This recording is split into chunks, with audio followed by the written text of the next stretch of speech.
illallah, Allahu akbar. Muhammad Rasulullah, ya Habiballah, Allah.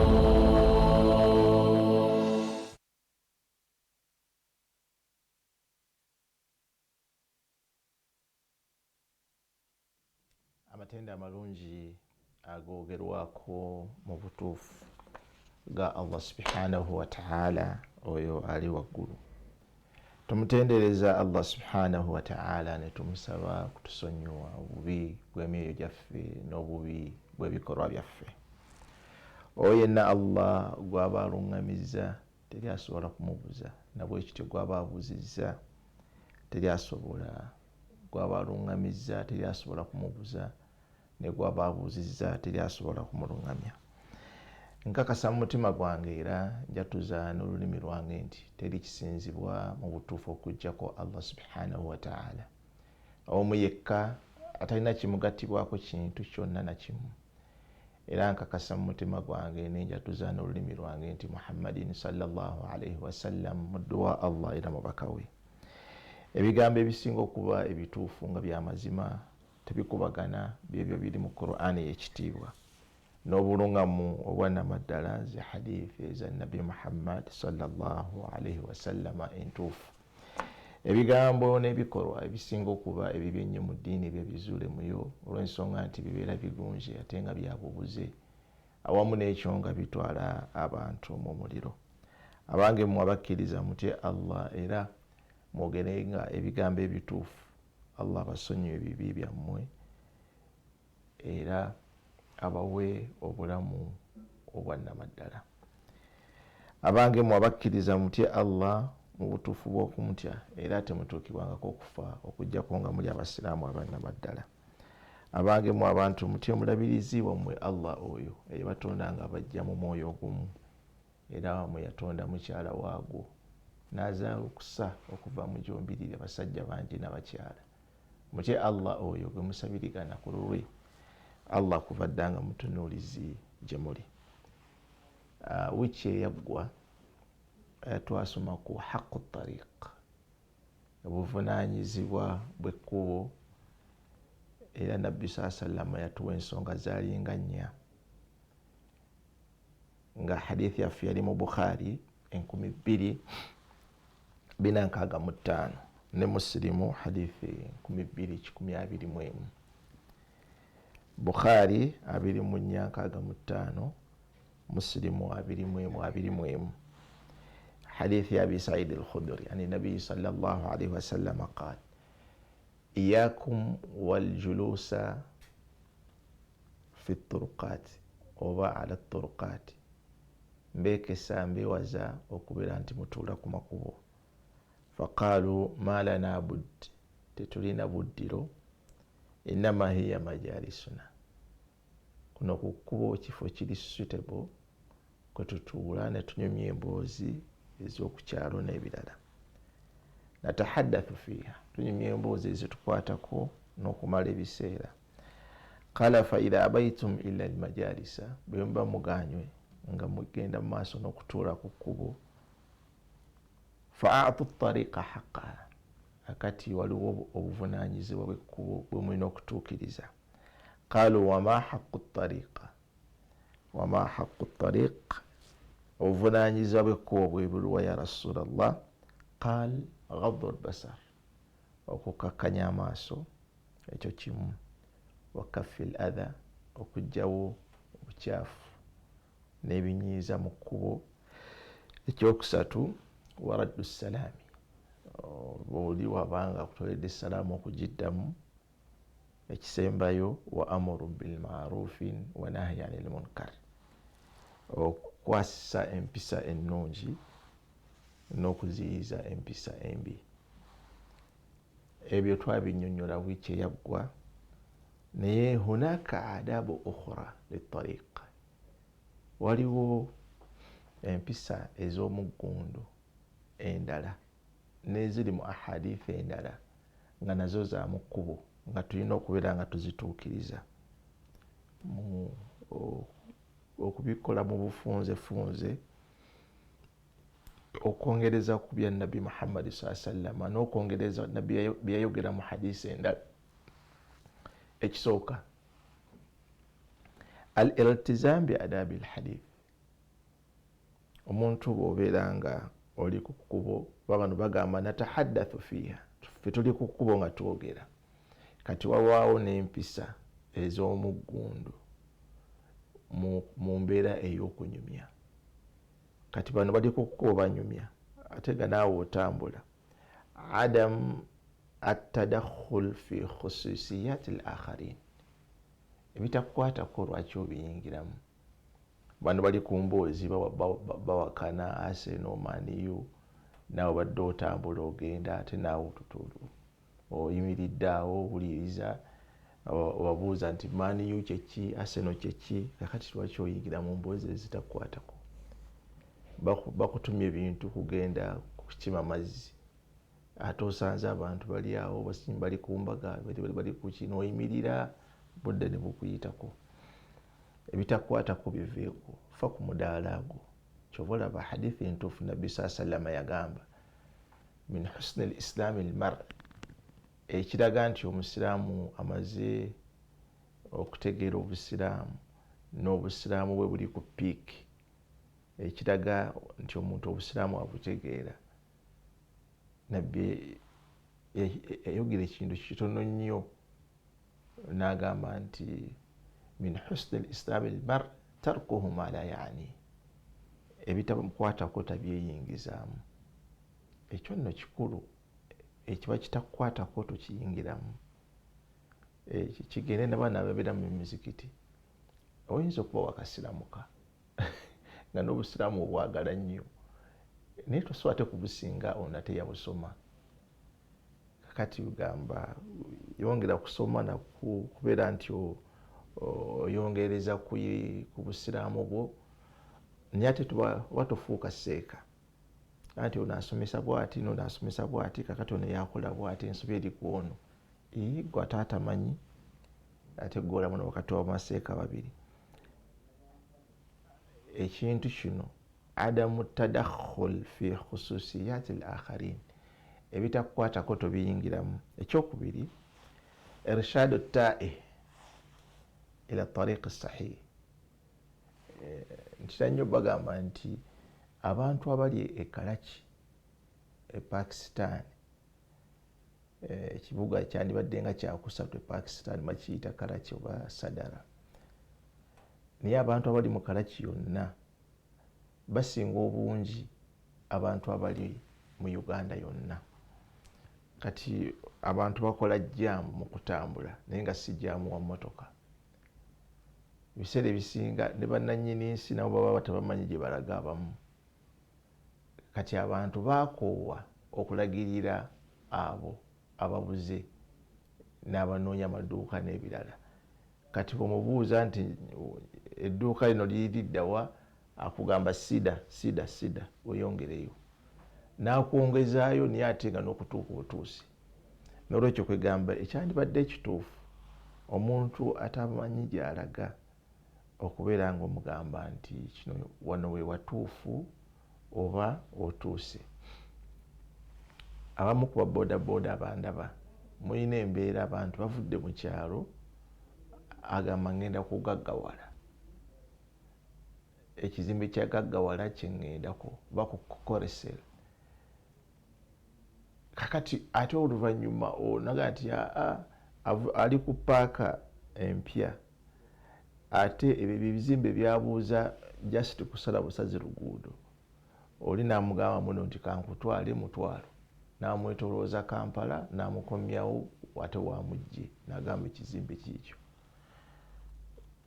Enkola si ya buluŋŋamu. Atamanyi mulagirire ekkuba ettuufu nti we wano otuuse, wano tekyetaagisawo na boodabooda, tambula bw'oti edduuka eriddako lyeryo. Abatuula ku kkubo mulinda basaabaze, temubuza muntu atuuse waalaga ate n'omuzzayo emabega wa n'omwetolooza e Kampala yonna omuggyeko omutwalo, ate abantu batambuzaawo n'ebigere. Ekyokusatu hifdhi sauti, abantu bawuggana, onaawuggana kino onaawuggana kino onaawuggana kino, kugamba nakubuzaako n'emirembe. Nekirala, lwaki abantu bafuula amakubo ku kanisa? Abakulu b'amadiini mutuyambe. Omuntu n'akwata omuzindaalo, oli ali ku boodabooda, oli ali mu mmotoka, natandika okumukolako ddaawa. Embeera eyo si ya buvunaanyizibwa. Ebyo biri mu Uganda. Kyobola abantu bagamba Uganda etunyumira, n'ebyo bajubira mu mbeera ki? Oyambadde enkofiira, oli akutta muzindaalo, simanya mulokole, ate akuyita gwe obeere omulokole. N'abalala bagenda babitandika, onoosiramuka ddi? Siramuka. Bw'otyo oli atambula, gw'ogamba asiramuke atambula. Eddaawa bw'otyo bw'ogikola. Ogamba hifdhi sauti, temuwogganira bantu. Abalala bawemula, naye otambudde ne muwala wo, otambudde ne mutabani wo, musajja n'ayogera ekigambo kinene bwe kiti n'akuwemula. Hifdhi sauti wa adami rafuhu. Omuntu eddoboozi ye teribeera waggulu. Lwaki obwatuka? Biri mu Uganda, omuntu lwaki otundira ku kkubo? Oli ayitawo ate otaddewo ennyaanya, ayala kuyitawo otaddewo obutungulu, ate bwabulinnya ate nga mulwana n'ebirala. Egamba embeera teba nnungi. Ekyokutaano, la takum biwad'i sayaratika amama al-amakin al-ghayr masmuh fiha.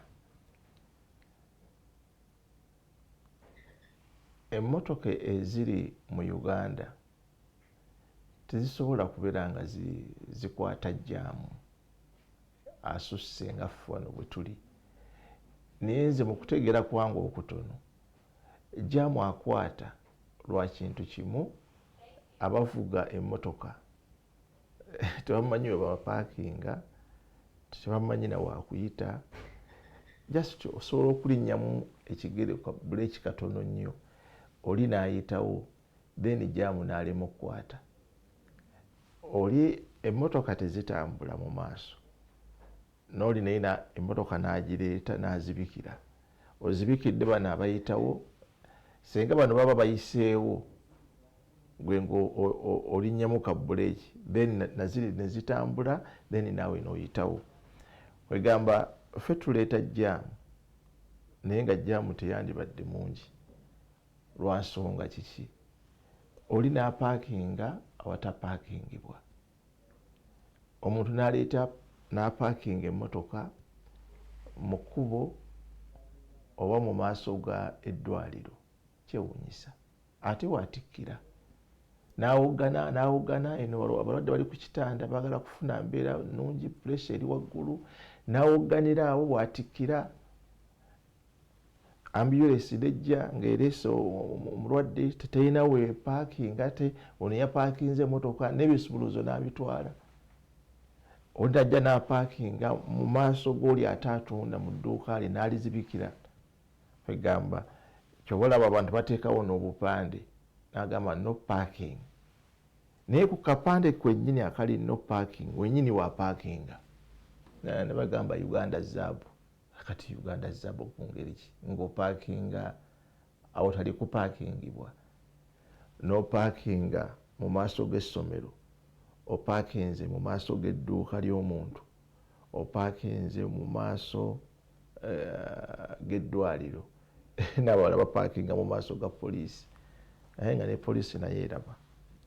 Kwegamba lwaki opaakinga awatali, kwegamba awatali in fact n'akapande weekali. Tosaana kupaakingawo n'opaakingawo ku ddwaliro. Oyinza otya okupaakinga mu maaso g'ennyumba? Luno luggya lwa muntu, ate mwopaakinze emmotoka. Waliwo ekkubo eritambula, then oli alinaanye ekkubo, wali waseeredde, n'ojja n'oyita mu mulyango gwe olw'okuba nti wali waseerera. then ne pasipalamu gwasimbi, then yenna n'akala, then kati ne mu maaso gano g'ennyumba nilifuuka kkubo, nilifuuka ekkubo mu luggya lw'omuntu, oluggya lw'omuntu ne lifuuka ekkubo ng'abantu balina okuyita. Ebintu byewuunyisa. Egamba obuvunaanyizibwa bw'ekkubo bw'obanga oseeredde olina kubeera nga odda mu luggya lwa munno, olina kupaakinga, omuntu n'opaakinga mu maka ga munno, n'obeera awo n'onyumya ate oyinza okuba nga onyumya ne muka munno, n'opaakinga awo ne munyumiza awo, bw'olaba nga ali kumpi kujja then n'ovaawo n'otambula n'ogenda. Bujoozi, kamanyiiro, kweraga, tetumanyi lwaki. Tayib, musaadat kibaari sin, otambula mu kkubo, omuntu muzito, omuntu mukulu mu myaka, baba bayita dhawi al ihtiyajaati al khassa,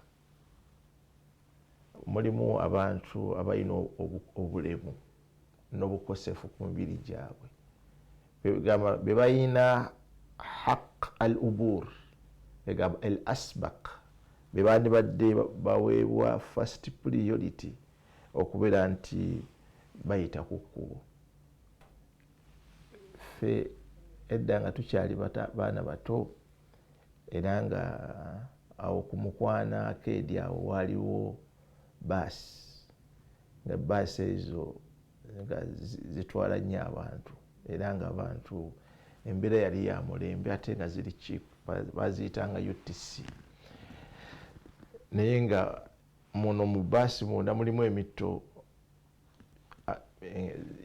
kutulako abantu 6, then kasita abantu 6 abo bajjula nga waliwo no chance omuntu okukwata ku oluuma olwali waggulu n'oyimirira. Kasita wano wajjula n'oluuma nalwo ne lujjula, oyinza n'okusanga n'abalala nga bali mu bbanga nga tasobola kukwata ku luuma ate nga tasobola kutuula ku ntebe. Naye first come first serve, abaasookanga okuyingira mu bbaasi nga batuula mu kifo. Naye bwe watuula nga bw'oti mu kifo nga gwe wasooseemu, n'olaba omukyala ow'olubuto ng'okivaamu naye nga tewali akugambye nti vaawo, oba n'olaba omusajja omukadde ng'ovaawo ng'omuvubuka ye ng'atuula naye nga tasobola kugamba nti vaawo ntuule butabani, oba aliko obulemu oba omulema, automatically g'ovaayo buvi. Naye ogenda okulaba nga bbaasi eyo nga abatudde ku ntebe bokka nga bakazi bakulu, basajja bakulu, balina obulemu oba balina embuto. Bano abavubuka ab'amaanyi ne bakwata omutayimbwa ogwali munda mu bbaasi babeere nga tebagwa. Era bw'olaba nga omusajja mukulu otalina waakutte, then kati gwe omutongoota omuvubuka ye musajja mukulu nga yakwasana mu mikono ebiri aleme kugwa, ogenda okulaba nga abavubuka bo nga basobola okubalansinga nga batambulira mu bbaasi nga bali mu bbanga, era ne batuuka. Naye wano mu Uganda embeera kati gye tulimu, abantu balwanira takisi, okuyingira mu takisi nga balwanagana n'ow'olubuto, n'omulema, n'omukadde mu myaka. Ekyo si kya buvunaanyizibwa. Musaadat kibaari sin, tulina okubeera nga abakuze mu myaka tubayamba. Wa dhawil ihtiyajaati al khassa, n'abalina obulemu ku mibiri gyabwe nga tubawa first priority ala al uburu fi tariq, nti balina okusoosowazibwa okubeera nti basala ekkubo. Ekyokusanvu, arifqi bil hayawaanaati min alqitati wal kilab, tulina okubeera nga tuba n'okusaasira okw'omuggundu nga tutambulira mu kkubo eri ebisolo. Ekkubo eryo lyolaba kutambulirwa kw'abantu nga bwe tugambye mu bantu abo mubaamu abaana abato bagenda ku ssomero, abantu abakulu, abantu abaliko obulemu, in fact n'ebisolo, ne kapa zitambulira mu kkubo, n'embwa zitambulira mu kkubo. In fact ate mu nsi endala ez'abazungu, in fact ne mu China, oli akwata embwa n'agiteekamu akasero n'ateekamu n'essente. Embwa n'egenda n'egula ebintu ku katale n'ekomawo. Kati embwa esobola okutambulira ku kkubo. Kati ekisolo bwe kiba nga kitambulidde ku kkubo tekitegeeza kukitomera. Wano mu Uganda tosobola kumala wiiki okujjako ng'osanze embwa gye batomedde, ng'osanze kapa gye batomedde n'ebiwuka n'ebirala. Osobola okuyimiriramu kapa n'esala, oyimiriramu embuzi n'esala, ente n'esala, embwa n'esala, oluvannyuma n'oddamu n'otambula. Lwaki tosobola kumala wiiki okujjako ng'osanze embwa gye batomedde oba kapa n'ebirala? Tayib, attawaadhu athna essayri fi ttariiq. Omuntu otambula n'eggonjebwa ate obeera mukkakkamu ng'otambula, togenda ng'oleekaanira abalala. How comes nti no otambuliza ebizindaalo? Tulina disco, waliwo concert eno Kololo, waliwo gundi, n'ogenda ng'obugganya obiriza ebizindaalo. Ate no bw'okola advert, ate gw'olaba ate gw'ovuma, ogenda ovuma abantu ku kkubo, ate n'omuzindaalo n'omuswazaswaza, abantu bonna ne bamusekerera. Lwaki tobeera waggonjebwa ng'oyita ku kkubo? Lwaki dagina emizindaalo gibeera mingi? Towewuunya aba traffic abo tebakwata, ate n'osanga omuntu ali mu mmotoka asibye n'omusipi n'ebirala, oli n'anoonya n'atunulira emmotoka afune kyagijjako n'omusango, n'agamba haji twali musango genda. Kati badde onyimiriza ki? Ate nga bali abakola ensobi mu kkubo balese, bali bawoggana, bakola batya, bali bakuba matatu, banywanjaga, tebabakwata. Ate gwe n'okwata ate atambula mu mmotoka. Ate n'ogamba Uganda zaabu mu biki ebyo? Al-iltizam bi isharat al-murur, baziyita kale tugende n'ekyo, isharat al-murur. Abantu wano ndowooza balowooza, abamu ku bavuga boda bo bakimanyi nti ebitaala si byabwe. Gamba weewuunya, emmotoka zonna zikalabuse lwa kintu kimu, boda bakuyimiriza oyimiridde, owa boda ye tayimirira, then ne bagamba nti kati tukutadde ebitaala ebya green kati genda. Bw'oba ogenda bwoti wate wa boda n'akuyita mu maaso, kati n'ogamba naye kiki kino? Owa boda yavuga pikipiki tayimirira, naye ate babikola nga n'aba traffic nabo weebali. Ate wa traffic n'ayimiriza omuntu aye n'agamba nti mpa ku driving permit yo, then ate oli wa boda akoze ensobi 10, ye lwaki tomukutte? Al-iltizam bi isharat al-murur, tulina okubeera kwegamba nga tuwa respect ebitaala ebyo bibeera ku makubo, babissaako kukendeeza accident n'ebirala, n'okugyawo jjaamu. Yimiriramu eddakiika 3-4 bali bayitewo, oluvannyuma gwoddako smoothly awatali kwegamba eno roundabout, muli mu roundabout, bano bajja na bano bajja, bano bambuka, bano bakkirira, bonna baagala kukozesa roundabout eyo. Automatically balina kubaawo bitaala. Nze lumu nali mu mmotoka ne muwala wange, oluvannyuma ne tutuuka ku bitaala, ne nyimirira.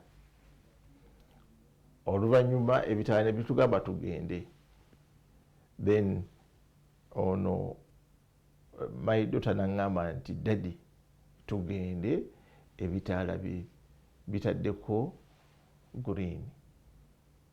ne mugamba owa traffic atuganye nagamba ti owa traffic ate ayinza atya okugaana nga biriko green kanayo biri mu Uganda ekitaala kikugambye genda newa traffic ayenda akuyimiriza ere mubeeraawo ekitala kiriko red ate banagamba nti jangu nabyo biri mu Uganda. In fact bikonagana abaana ebasoma mu kiraasi red kitegeeza kuyimirira ne wano mu Uganda osobola okutambula ate green kitegeeza red kitegeeza kuyimirira osobola okutambula mu Uganda ate green kitegeeza kutambula ate ogenda okulaba wa traffic akugamba stopping tusaba Mungu atoyimirire. Tuli ku nyateze sirimu na byabufuzi naye tuli ku mbeera obuvunaanyizibwa bw'ekkubo n'empisa abantu ze bandibadde beeyisa nazo nga batambula ku kkubo. Alla tuthiru almashakir fi ttariq, tekyandibadde kya buvunaanyizibwa ate okuleeta emitawaana ku kkubo. Lwaki okukozinga problem? Kati nga bwe nkugambye bano abatrafiki kale abatrafiki tubaveeko, bano ababodaboda bo tebayimirira ku bitaala bakugamba nti genda bo abayitawo baba basigala bakuyita muki. Kakati oyinza okumuleka n'oyimiriramu katono ewa bodaboda n'agenda oluvannyuma n'oddamu n'otambula n'ogenda olw'ensonga nti osobola okumukoona oba omusobola okuyombagana ekivaamu otambudde n'abaana bo n'akugamba ekigambo kinene n'akuswaza mu baana oba ate naawe n'okozinga kiki jamu bakutadde ate ono ayomba noono okalabudde biki nze neewuunya Saudi accident zisobola okubaawo era zibaawo. Omu asobola okukalabula munne oba n'amukoona bonna bagamba nti oli mirembe akoonye ne lwakoonye oli bulungi tofunye accident tofunyeeko bukosefu ku mubiri nti sifunyeeko bukosefu bagamba khalasi teri kugamba mbuno nti jangu kola emmotoka yange olina kugira bwoti olumu nali nvuga emmotoka omusajja najja bw'ati yali omusobya oluvannyuma n'akoona ku mmotoka oba nze ne mukoona ku ttaala lye then ettaala ne libeera nga lifunyeeko kakkaati katonotono enjatika. Akati oli bwe yava mu mmotoka yakuba bukubi ettaala nagamba ettaala lyange olyasizza n'alikuba bwati ne lyatika ne mugamba gwe ettaala olikubye lyatike n'abantu bonna bamugamba nti ettaala gwe nannyini mmotoka ate gwadde omusobi ate n'ettaala gwolikubye ne lyatika. N'agamba nti ojja kuligula. Ne tugenda ewa Mandera awo twali ku paaka awo ne tugenda ewa Mandera ne nsasula ssente nengamba liiryo. N'agamba ne ssente ez'amakanika nenga nze sijja kuzikuwa. Awo n'agamba naye toswala. Oluvannyuma nga maze okufuna ettaala ewa Mandera nentandika emmotoka yange teyakosebwa ate oluvannyuma nentambula bwe nti kati naye nga andi mu maaso kati biri avuga bw'ati naye n'atomera benzi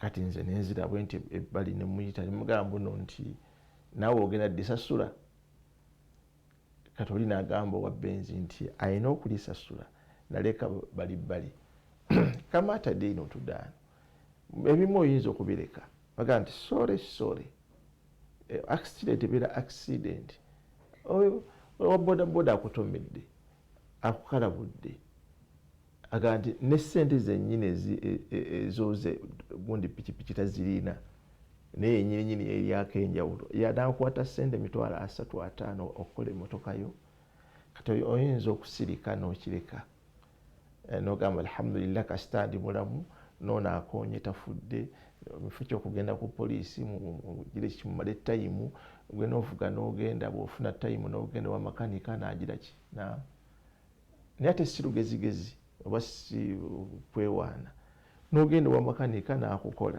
emmotoka n'agikola nobeera nga toleesa ate mashakiri kugamba toleeta problem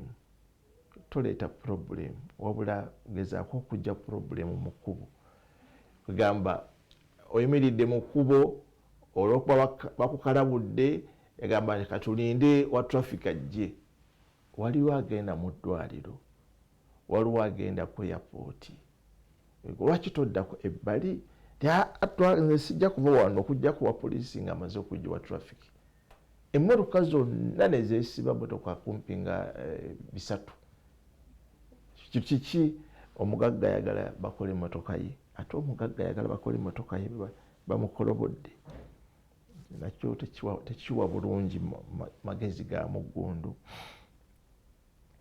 ekyo11 la taruddu al-isaa bil-isaati kyagala kufaanagana nakiri oli akoze ekibi ate naawe tomukola kibi kati ngaba n'abalokola babeera ku nguudo oyambadde enkofiira akweyogeredde ebigambo bingi ate naawe notandika okubeera nga muyomba naye waliwo ka vidiyo ke nalaba naye nalabanga comedy oli oba ku Kafero Plaza awo omulokole yali akola daawa ye y'obulokole ayita abantu balokoke omusiraamu n'ayitawo ono omulokole n'avuma omusiraamu omusiraamu n'ajjako enkofiira n'agiraba n'ajjako ekkanzu n'agiteeka ebbali nze ku busiraamu sisaaga nze ku busiraamu nfiirawo n'afungiza alwane nti abasiraamu ati mubalabye ate gwe okakkanya busiraamu kati gwe ofiirawo simanyi nze ku busiraamu biki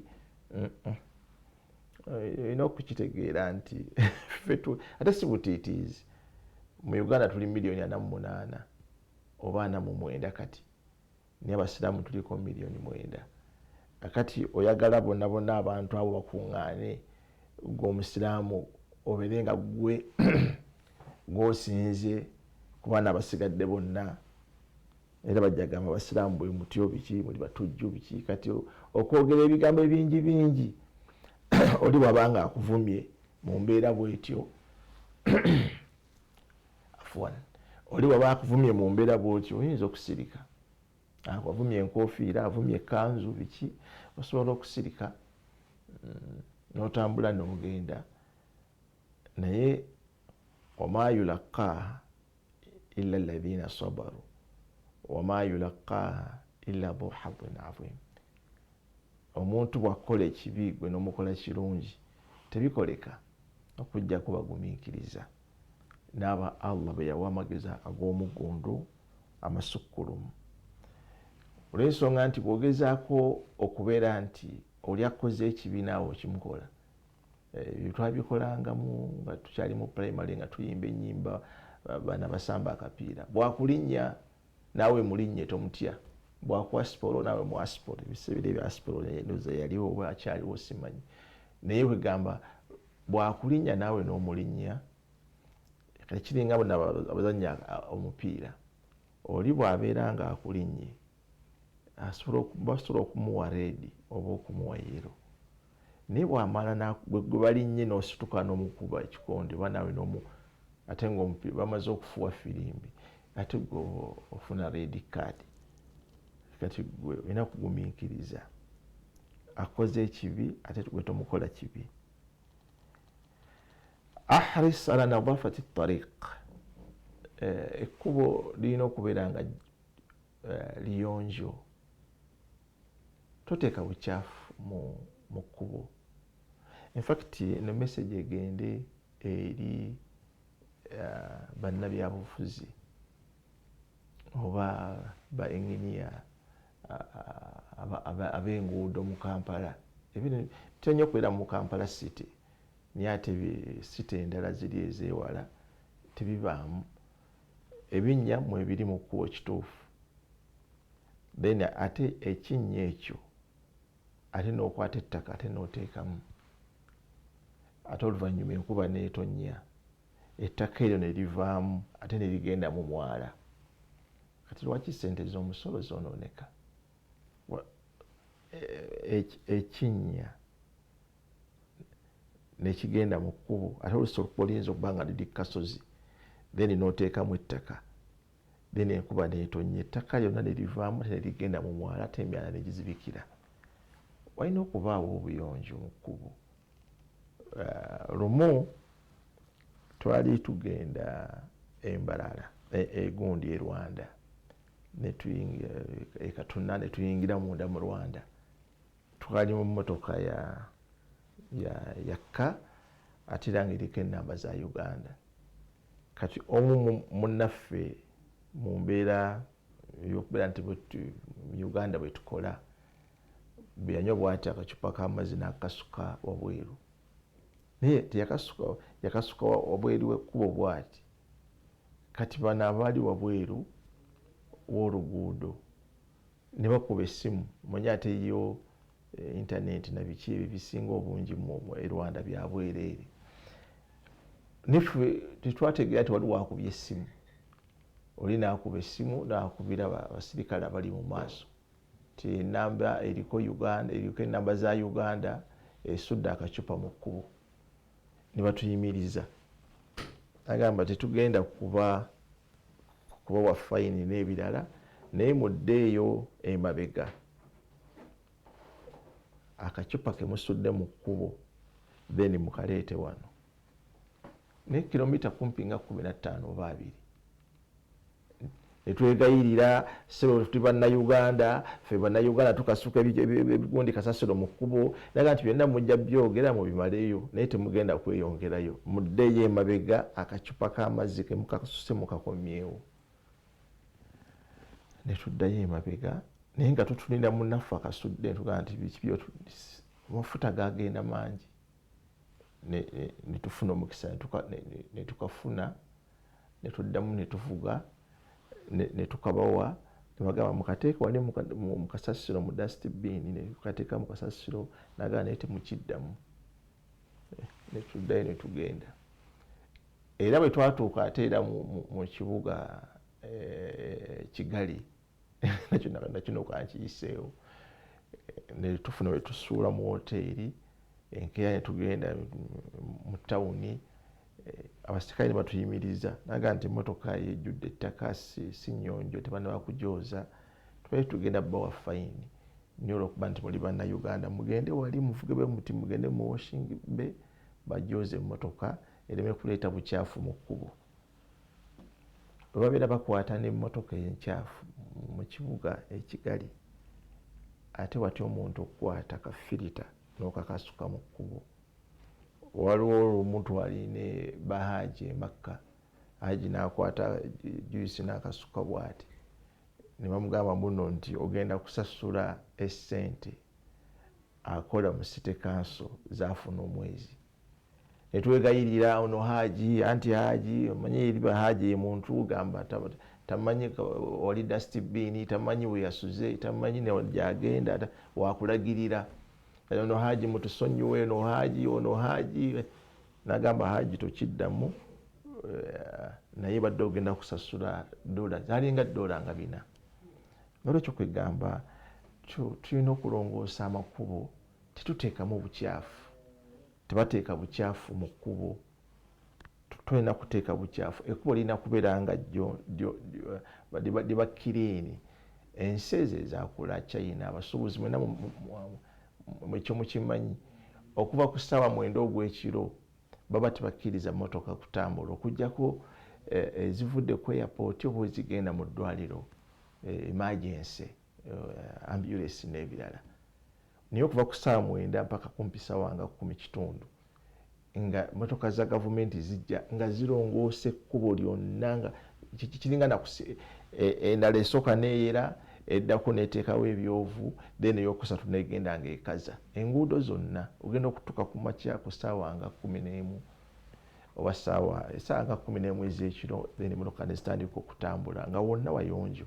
Kati bamaze okusiimuula n'okukaza ate kati g'okutte ng'okasuka. Waliwo omu twasoma ffenna twagenda ngazzeeko wano e Uganda kulambula n'ebirala n'okutukyalirako. Kati munnange yali avuga okumujja ku airport yali alya chewing gum. Kati ka chewing gum ako yamala nga kavudde tekakyalimu kasukaali n'akasuka bw'ati n'akawanda mu kolansi. Ono kyava amugamba nti ky'osudde mu kkubo ka chewing gum ani agenda okajjawo? Ne mugamba akugambye ka chewing gum k'osudde ani agenda okajjawo? Ono driver yaseka busesi. Obwana bwe baba abaaki ka chewing gum kokka, ka chewing gum kokka tebakateeka mu kkubo wadde ka filita. Taata wange yafuna accident awo ng'akyali mulamu e Nateete. Ku Nateete waliwo amafuta mu tawuni awo, then egundi n'ekwata omuliro banywera amafuta, petrol station n'ekwata omuliro. Naye yali ku kintu eki, oli yanywa taaba n'akasuka ka filita. Onywa taaba ng'oli w'ovugira w'ogenda okunywera amafuta, ate okasuka taaba n'ebirala, then omuliro gukwata, ensi yonna n'ekosebwa. La tajlis fi ttariq, si kirungi kutuula ku kkubo lifitiratin tawila, ebbanga ddene. Era ensi ezaakula kamera kuzibaako ku nguudo, n'oyimirira tolina gy'olaga, otudde, buli muntu gw'otunuulira bagamba oba ono omusazi wa nsawo. Ogenda okulaba gavumenti ng'ejja abasirikale nga bakwata n'okukusiba bakusiba. Olagawa oyimiridde for a long time, oyagala ki? Ate oyinza okuba oyimiridde for a long time ate nga bakulembeze bajja, then kakati awo problem. Tukiddamu la taqif amama almanazil. Lwaki otuula lwaki oyimirira n'oparkinga mu maaso g'ennyumba? Hatta tusabbiba haraj li ashabiha. Bano beebuuza, abantu balina kamera zaabwe, oli ku gate tokonkona, oli ku gate oyimiridde ogitunuulira for a long time. Ki ky'oba oyagala? Then lwaki olina kyakukola ovaawo? Lwaki otuula, lwaki oyimirira mu maka ga banno? Lwaki oyimirira ku gate ya munno? Lwaki obeera ku lubalaza lwa munno? Gwe badde otambula n'otuula ku lubalaza nti yani ze ntudwa n'okukashedi naye kangira mpummulamu, n'owummula mu luggya lwa munno, n'owummulira ku shedi ya munno, ate ayina abaana be balina bali awo, bakyala be n'abawalana. It is bad. Husnul kalam, omuntu ayogera ebigambo birungi. Wa al-i'rab anil jahala, abavuma abatyoboola obeera nga obeesamba gamba. In fact Allah ekyo yakyogera mu Quran, abakkiriza baba batambula mu kkubo, wa idha khatabahumul jahiluna qalu salama. Ekyo nno kikulu. Abatamanyi bw'abeera nga ayogera naawe mu mbeera ey'okuvuma n'okukkakkanya, ye gw'omuddamu bulungi, tomuddamu, tomunyega. In fact omusiru takusiriwaza. Omuntu nga tamanyi ate tosobola kwajuyinga naye. Kwegamba kiba kitegeeza husnul kalam, omuntu bw'obanga otambulira ku kkubo ebigambo bibere bya muggundu. Wal i'rad anil jahalati, atamanyi takumalira biseera. Oli atambula avuma nti awiyo seeka yomuveeko oyo mulalu, Kamada bw'atyo. Kamada yanywa enjaga, kati buli ayitawo avuma muvume. Kati Kamada buli ayitawo ovuma muvume, oba toli wa buvunaanyizibwa. Adamu almarh wattaali walkhuyala, omuntu atambula ku kkubo tatambula nga sappe, atambula ozimbazimba. Tokkiriza muntu yenna kubeera nga akuli mu maaso. nze mba nvuga emmotoka saagala muntu yenna kumbeera mu maaso era buli gwensanga mpisa bumuyise. wala tamshi fi lardi maraha innaka lan takhliqa al arda walan tablugha al jibala tula. Obwo bwali bukkakkamu, ebyo bigambo byali bya Muggondo Lukumaani ng'abigamba mutabani we. Totambula mu nsi nga malala ozimbazimba. In fact n'obugundi obwo nabwo tebwandibadde bulungi, obudde tuyita jaamu waali. Aye lwaki oyita ku mukono ogutali gugwo? Olw'okuba nti n'oli mukulembeze ate okozinga ejjaamu na accident. Nabaana bavuga ambulance, abantu bakube ekkubo naye tekitegeeza nti olw'okuba ovuga ambulance ate oyite ku mukono ogutali gugwo, ate nga n'enguudo zaffe enfunda. Nkiddamu, abavuga ambulance tekitegeeza nti nno gwe togobera amateeka ga kkubo. Owa ambulance naye agoberera amateeka g'ekkubo. Era bw'olaba nga wootuuse nga tekyetaagisa gundi kagombe oyinza okukaggyako. Naye emmotoka zonna tezirina we ziyita nga akagombe weekali wiiwiiwiiwi nobamalako n'abantu emirembe. Naye ate awamu n'ekyo nga n'omulwadde omaze okumutwala mu ddwaliro nga ne mu ambulance temuli mulwadde ate nga ambulance edda buzzi ku ddwaliro eddala. Akati akagombe kaba kaaki?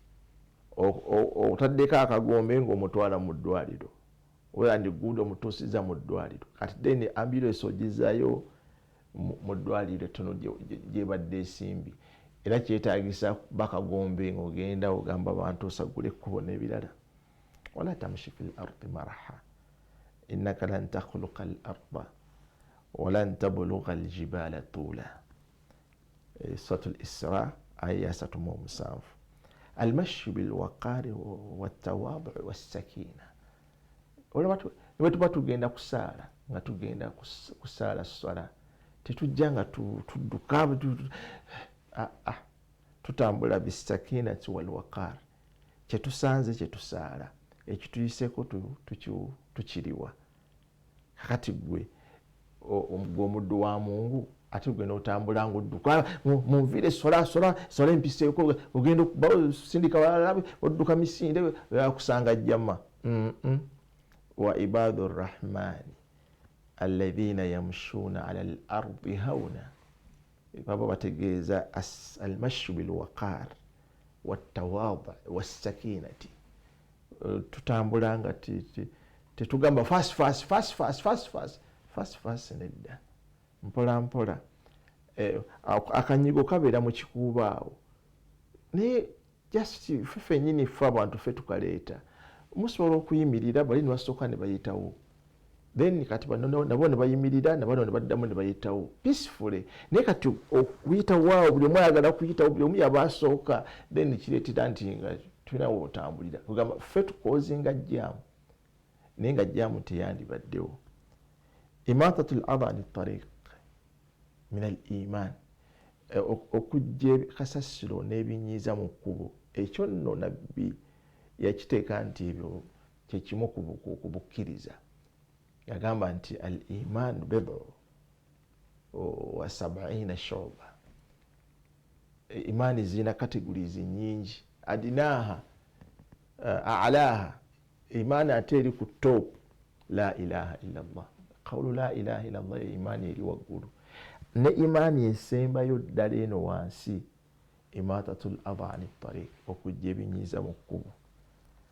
Waliwo hadithi eri mu Bukhari, hadithi 2472, hadithi ya Abi Hurayra. Nabbi sallallahu alayhi wa sallam yagamba laqad ra'aytu rajulan, nalaba omusajja, Mungu yandaga omusajja, yataqallabu fil janna, ng'aseeyeeya mu jjana, fi shajaratin, naye ng'ekyamuyingiza ejjana just gwali muti, qata'aha, yagutema n'aguggyawo, min bahari tariq, ogwali gustopinze abantu okuyita mu kkubo ate nga gwamaggwa. Ono n'ayimirira, omuti n'agutema n'okwera n'ayirawo, n'amaggwa n'agajjawo, abantu ne batambula peacefully. Omuti ogwo gwe yajjawo kanat tu'ri nnaasa, gwali gukola n'akosa abantu ab'embuto abaana bato n'amaggwa ono n'agujjawo Allah n'amuwejjana. Ekyo nno kikulu. Hadithi entuufu eri mu Bukhari 2472. oba otambula bwoti tashmit el atish, oli abadde bw'abanga yasimudde naye idha hamida Allah n'agamba alhamdulillah, omugamba yarhamuka Allah. Idlal sa'il oba irshad sabil nga hadithi bwezigamba mu hadithi. Omuntu mudakiika nga 2 mu bwangu, omuntu bw'aba akubuuzizza ngenda wa Haji Sultani Nakasozi Buddo yewa otuuse waawaawo bw'oti oyambuke ennyumba eyetegula ojja kubeera nga otuuse. Hidayatul a'ma, oli muzibe ayagala kusala kkubo, naye munyambeko njagala kusala kkubo, mukwate ku muggo omusaze kkubo. Ighathatul malhuf, first aid, oli abadde atambula n'agwa wansi, pressure oba nemukuba n'ebirala, then tekitagisa kumukuŋŋaanirako. Uganda etunyumira naye sineewuunya, oli pressure emukubi yeetaaga gundi, yeetaaga mpewo, ate bona pressure emukubi wuuno tassa bulungi, ate nyini agamba tassa bulungi, ate mumuganya okussa obulungi. Anatul mazlum, basala omuntu ensawo ng'olaba, gamba tosala munno nsawo, lwaki oleeta obulyaza amaanya. Almuawanati fi lhamd, oli yagamba ntikka omugugu gwange ntambule ngende, situla omutikka omugugu oba omutikka amazzi oba ekidomola ogende. Dhikirullah, wetuba tutambulira ku kkubo, waliwo edduwa ze tusoma nga tuli kasozi nga tuserengeta, azikaari kikulu nnyo. Attahiya, omuntu yenna bw'akutuledde essalaamu mugiddemu, waliwo nno ekigambo kino kikulu nnyo. Ibn Abbas agamba man sallama alayka min khalqillah, omuntu yenna akutolera salaamu mu bitonde bya Mungu, fa arid alayhi, salaamu giddemu, wa in kana majusiyan, newankubadde nga si musiraamu. Fakati suratu al-An'am aya 5 Allah agamba wa idha ja'aka alladhina yu'minuna bi ayatina faqul salamun alaykum. Kino kikulu.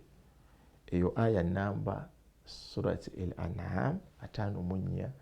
Abantu oli bamutolera salaamu, amala kutunulira nti olina ekirevu, amala kutunulira bwe watema empale, ekyo kya wansi nnyo.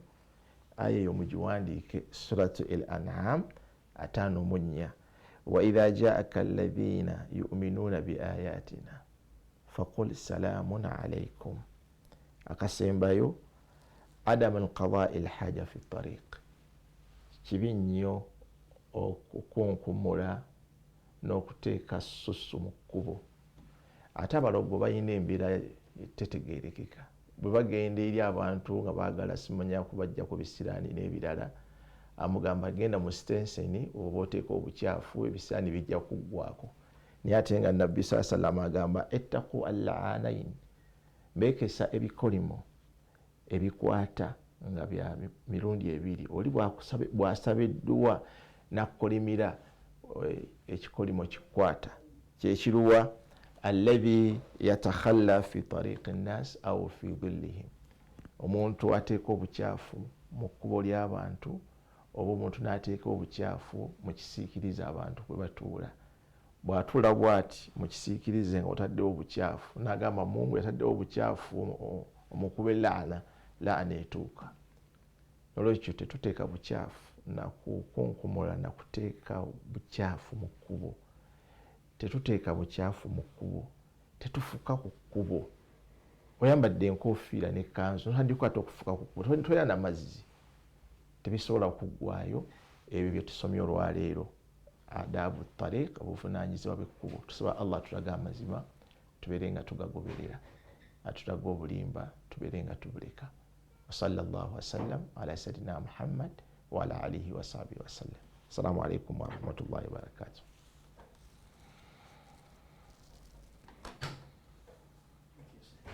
لا إله إلا الله الله أكبر محمد رسول